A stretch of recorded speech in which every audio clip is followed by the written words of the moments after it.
The following is a special presentation of Tony Kurre Radio. Welcome back to another edition of the UAB Director's Chair. He is the UAB Athletic Director for your UAB Blazers down there in Southside. It is Mark Ingram. Marcus, what's up, my friend? How are you? I'm excellent. Tony, how you doing today? Good. Getting ready for, I guess, graduations coming up here the next couple of weeks for a lot of schools. Getting ready for some summertime. What does Mark Ingram do over the summertime with the families? I know you got a lot of sports going on, but I know you get some time off too, spend some time with the family a little bit. But what does Mark do during the summertime? Or what do athletic directors do during the summertime? Yeah, well, we have a lot of convention type things. We'll have every conference has a spring meeting with the ADs, football coaches, the basketball coaches. We all go somewhere. So I'll go to American Spring meetings. Then we have kind of a national convention in June. This year it's in Las Vegas. It's usually in Orlando or Dallas, but this year it's Vegas. Nice. And then try to take a little bit of vacation while, you got camps going on and coaches are constantly recruiting. May is a big month for recruiting for football, especially. So coaches will be very busy in May. And so I don't want to say we don't get time off, but we just don't have events here, It is a tough time for us sometimes to raise money because others are taking vacation. Mm-hmm. And so it's hard to nail people down in the summertime. But this year's a big year for us because we're selling tickets in the arena, in kind of the remodeled arena. The entire lower bowl of Bartow Arena is going to change, and a good portion of the upper bowl as well. And so when will that be complete? Be finished mid-October, so it'll be finished by next season. So we've got to bring people in and let them pick out their seats. So that'll be something that's a big project this summer that'll keep us very busy and just promoting that. And, I've had people ask me, why are we doing it? Well, it's because it's going to generate more money. Sure. And it's going to put us in a position, I think, to host more events, more concerts. And we haven't really done that, which will also generate more money. So this is all, through the need to always have more funds. Yeah. And we think the renovation is going to help us do that. Center court, maybe 2-3 rows behind you would be fine for me. Just hold me a pair. I only need 2. I'll pay for my other 2 for the kids, but we'll take care. And they've really already started the work, which is fun. Yeah.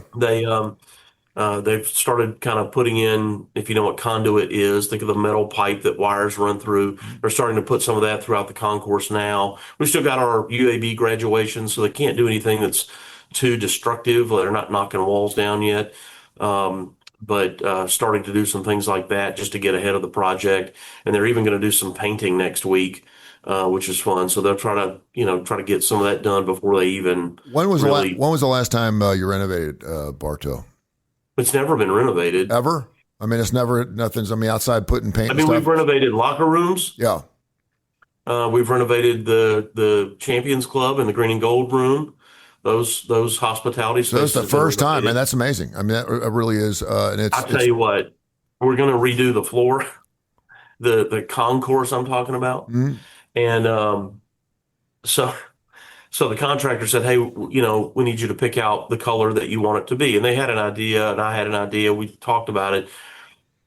But they did 4 color samples. And the first one was they just sanded this micro layer, just sanded the top of the concrete, and then put a clear coat on it and polished it. Mm-hmm.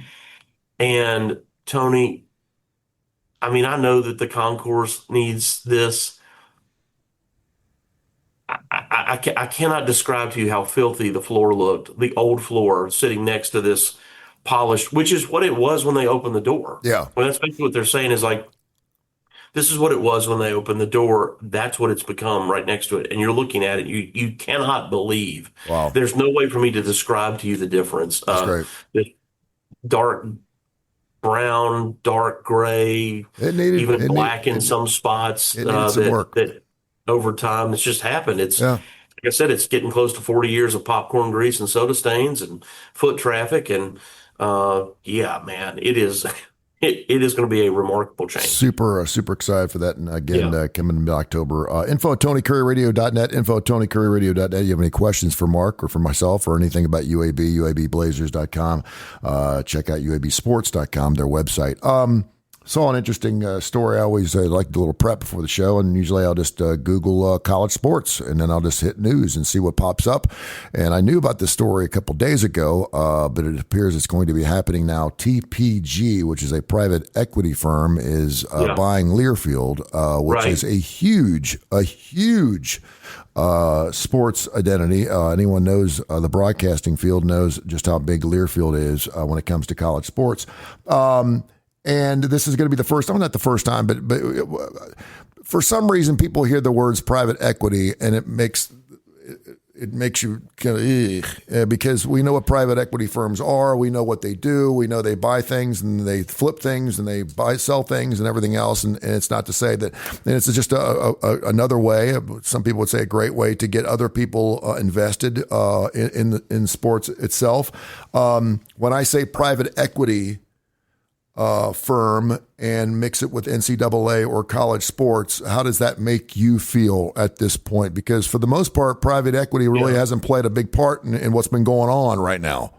Yeah, I mean, you're talking about a couple of different things. I mean, Learfield, who's a partner of ours, they got bought by somebody that owns a bunch of companies and in the sports world, and so that's good for Learfield financially. It doesn't change anything about us. It doesn't change anything about our management structure with them or with the folks who work here for Learfield. It's business as usual for us. Really, it's just a structural thing at the top.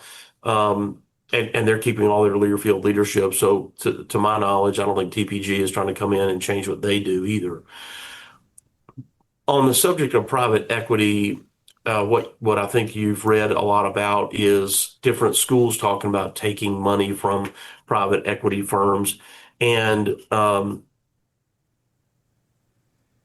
I think any idea is worth looking at. But the reality is, if you're going to take money from private equity, they expect a return, and so they're going to take, call it, they're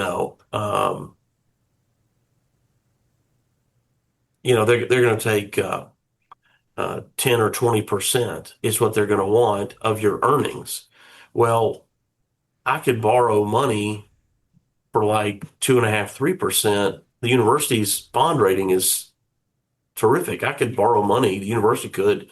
We could take out a loan from Regions Bank or somebody, and it'd be much more affordable than taking money from private equity. So I don't know a lot of people that think it's a great idea, but I think a lot of people have looked at it because they look, we all want to try to be entrepreneurial. When you need to be, you want to say, okay, let's not take the old way. Let's not only. Well, you got to figure. I mean, you got to figure out. Let's face it. You've got to come up with money. I mean, that's. But that math just doesn't make sense. Yeah. Why would I give you 10 or 20% instead of 3? Well, as opposed to. Again, you're probably talking about a lot more money when you're going through a private equity firm, and again, when you're talking about just a straight loan, there's obviously things that. No, man, we're talking about between for us to go get 30 or 50 million or 100 million, we could borrow that money. We could do that, and it would be a much better rate than what it would be through private equity. So explain to me what's the advantage then. So why would you go? I don't think there is one. Just for sake, you wouldn't have to pay it back if you lost your butt. I guess. You got to pay it back. Yeah, you got to pay it back. I mean, what I'm saying is, explain this back up just a little bit. So maybe I'm wrong here. I didn't take enough business classes. I've got a private equity firm that's giving me money in order to operate, come up with NILs, collective, blah, blah, blah, blah, pay my players. And they're getting a return on their investment. I get that. But like all investments, if the business doesn't work, the investment is gone. They lose their money. I guess. But you've got a loan. If you got a loan, you're paying that loan back unless you go bankrupt. So I mean, in that particular case, you always want to get an investment instead of a loan. Like for small business, you get an investor and you're like, hey, well, how am I going to get return my money? Well, there's 3 things going to happen. I'm either going to sell the company, get your money back, or I'm going to make money and you're going to get a return, or I'm going to lose my ass and you're going to make your money and you're going to lose your money. And so. And one of the questions I have, Tony, is we're constantly told, hey, if we took money from private equity, they wouldn't be in our business about, I don't know, our marketing plans or who our coach is, but I just have a hard time believing that. I have a hard time believing that wealthy investors aren't going to say, um, They're going to want to hey, I plan it. think It's you just need like to boosters, carve right? more money out of your budget for, Yeah, it's like boosters or anything else. If they're making an investment in your company, yeah. they're going to want to have a say in it. Typically, if they're deep, Yeah, I if they have mean, deep look, pockets. we get a lot of advice from fans and donors and people around the program who aren't giving us $100 million. Yeah, What do you think it would be like if they did? yeah. And then you're making deals with devils. I mean, that's what you're doing. How is if you don't mind me asking, how is your money situation at UAB right now with everything unfolding? And Well, we're fiscally responsible. We're sound. I mean, that's good. our budget has increased quite a bit since I got here. But as compared to other AAC schools, where do you rank as far as in collectives, monies for players, paying out, this, that, and the other? I would say we are average amongst our peers when it comes to our revenue sharing spend. We're not at the top. We're not at the bottom. We're near the middle of everybody. And I think I said this on the show before.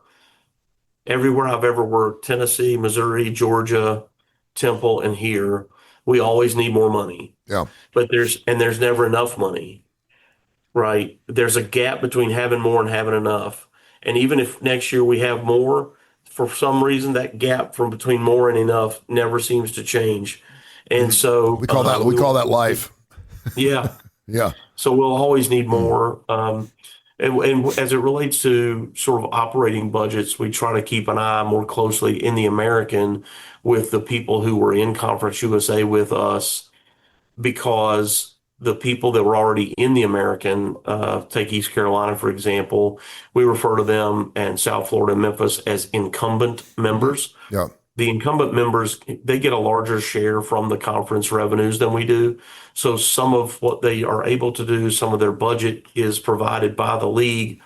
And so it's harder to look at a true fair apples to apples comparison. I mean, we look at their numbers, but we just have to keep in mind from a total budget standpoint, that's something that they are getting that we're not getting. So we look at the other 5 CUSA people and say, okay, where are they? Where are we? Are we still kind of tracking along with them? And we are. Yeah. Since it's still kind of fresh, I guess, I wanted to talk a little bit about women's basketball just for a second. Okay. And some people are like, why? You want to talk about women's basketball? We just had a national championship, of course, for the men. There was a game, was a 1-16 matchup. I think the differential was 68, 69 points, which was one of the biggest differentials in college women's basketball history. I think the biggest game, I think, is like 89 points, something like that. And that was recently, like the last 6 or 7 years. We're not talking like 1878 or something like that. People always got to go back. And UConn blew out Syracuse, and it was a huge gap, and I can't remember what it was. It was Gino Auriemma, like her or not, has got 12 national titles. He mentioned prior to last season that he believes that there's parity is leaving the sport of women's basketball. And I'm thinking, whenever was there parity in women's basketball? Because it's been UConn, South Carolina, and that's it. Now all of a sudden we got UCLA in the mix, and good for them. That's wonderful. As an athletic director, does it bother you a little bit that we're trying to listen? Women's basketball is great. I love it. I've watched it. I enjoy it. A lot of people love the basics. There's not slam dunks all the time. Some people don't like it for that exact reason, but some people do. If you really want to learn the basics, I think it's a great starting point to watch. It's certainly not the NBA. You can watch the WNBA if you want to. But there's something wrong with a 1 seed beating a 16 seed in your tournament by 70 points. There's just something wrong with that. You would never see that in the men's tournament. You never see that in the men's tournament, period. And so I don't know if that's something that needs to be fixed. Is UConn always going to be so much more better? Is that to say how good Gino is and how he recruits? Obviously, I think you can make an argument to say that he's the greatest college coach ever, period. I thought Pat Summitt was certainly in that mix, but the guy's won 12 national titles. He's won more than John Wooden, for God's sakes. I mean, there's something, I know it's women's basketball, but you can certainly make an argument. He's doing something incredibly special with his basketball squad. And I, some people are like, parity, everyone gets a trophy. No, I'm not talking about that. I mean, my Cincinnati Reds are in first place right now, and I'm loving that. It's great. I love small teams. Hopefully they'll hold it together and get it to the end of the season, because it's good for every fan base to have a winner once in a while. But does that bother you at all? Or do you ever think, as an athletic director, do you ever look at the sport and go, how can we make it more competitive or add more parity to it so it's not so top heavy? Yeah, I mean, the ability for women's basketball to improve at the top, meaning at this level, is that youth basketball for young girls has got to be better, and I think it has gotten better, and I think it has improved. You mentioned Pat Summitt. She was well ahead of Gino when she became ill and died so young, and she's the best coach that I've ever worked with. She's awesome. Period. Great woman. Just period. Just a wonderful human being. Yeah, great lady. But one of the things she pointed out to me, and she had an assistant on her staff, a man named Al Brown, who was a good friend of mine. And Al had been on the men's side of college basketball prior to joining her staff. And he pointed out, we were together, and she was agreeing that in men's basketball, if you look at the best team in the country, if it was like a bar graph, and you had this line, the best team in the country to the worst team in the country, there would just be this line that's just diagonal line from sort of quality good to bad. Yeah. Not bad, but you know what I mean, best to worst. Yeah. In women's basketball, it's not that way. It's like 4 or 5, and then there's a drop, and 4 or 5 and a drop. And so even from 1 to 20, instead of it being like a diagonal like this, it's like this. Yeah. It's like this start, because it and by the way, these disparities, there was a game this season. I want to say it was UCLA. They were favored by 72 or 69 or something like that, and they covered the spread. So we're not, I know sometimes in men's basketball there's going to be a 40-point blowout. Sometimes it just happens. The team's just off. Yeah. But these are games where we're looking at going, oh, this team is favored by 60. The UConn was favored by 60 over this team in the same tournament. That does not seem right to me. But continue. Yeah.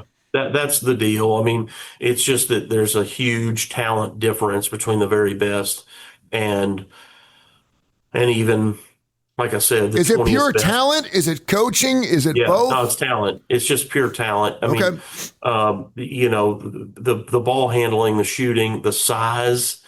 You say, well, there's not a lot of tall men out there. Well, there's even fewer tall women, and of those tall women, they're not necessarily interested in sports. And same thing with men, but there are more tall men than there are tall women. And then, society judges men on how tall they are, how big they are, how strong they are, and are they athletic? And it's something that we are judged on as men. And so it's an emphasis for young boys to play sports different than for young girls. But the game has improved a lot. I think watching women's basketball is great at a high level. Because they're not as tall. No. There's more space on the court. It's the same size court, right? So the spacing is different, and that's when you can get a lot of these backdoor cuts and give and goes and all that. I think it's fun to watch. I like it a lot. Yeah. No, it's great. I mean, Santo and I went down and watched some women's basketball. I forget what it was last year, maybe the tournament was here. It was, anytime it's tournament basketball, man, and when it's the best, I want to watch it. I don't care what it is. And it was very entertaining to watch. And it was, I love the ooh, and I love those, blocks and stuff like that. But, it was really fun to see just really good basketball and how they shoot and stuff. So it was very, very entertaining. All right. Rock and Roll Hall of Fame, just unveiled its 2026 class. Okay. Have you heard about this? Did you know about this yet? Not. All right, so this is the class. They voted on it, and these are the ones in. Wu-Tang Clan made it in. Billy Idol is now in the Rock and Roll Hall of Fame. You all about that? I love it. Okay. Oasis is in the Rock and Roll Hall of Fame. Yeah, I'm not as high on that one. Phil Collins is in the Rock and Roll Hall of Fame. He should have been in the Hall of Fame a long time ago. I can't believe he wasn't already, He's unbelievable. Luther Vandross is in the Hall of Fame. Love Luther. Yeah, and can we please stop with the rock? There's an article that comes out every year. Why do they call it the Rock Hall of Fame? Luther Vandross, not rock. We get like that. Music. It's a music thing. You couldn't call it the Music Hall of Fame. Rock Hall of Fame is Hollywood. It's rock and roll. It's in your face. It's fun. That's why they call it the Rock Hall of Fame. Doesn't mean that Dolly Parton can't be in. So stop with this crap about, well, it's not really rock and roll. You can't have a Hall of Fame for every musical genre. Sade made it into the Rock and Roll Hall of Fame. I'm shocked by that one. Yeah. Joy Division, the New Order, made it into the Rock and Roll Hall of Fame. Never heard of them. And really, you never heard of New Order at Joy Division? They've been out for a while. I think I'm happy about this because in Europe they're huge. Iron Maiden is now in the Rock and Roll Hall of Fame. I love them. I can't believe they're not. Yeah. Run for the Hills, one of my favorite songs. I love that song. Love them. It's a great song. I couldn't name a lot of their other songs, but Iron Maiden in the Rock and Roll Hall of Fame. And I think it's just good for that building to have Iron Maiden in it. You need to go up there. I need to take you up there and show you around. I've been there a million times, and it's you. You would absolutely. It's you all over the place. You would love it. You'd be in that place for a week straight. Detroit or Cleveland? Cleveland.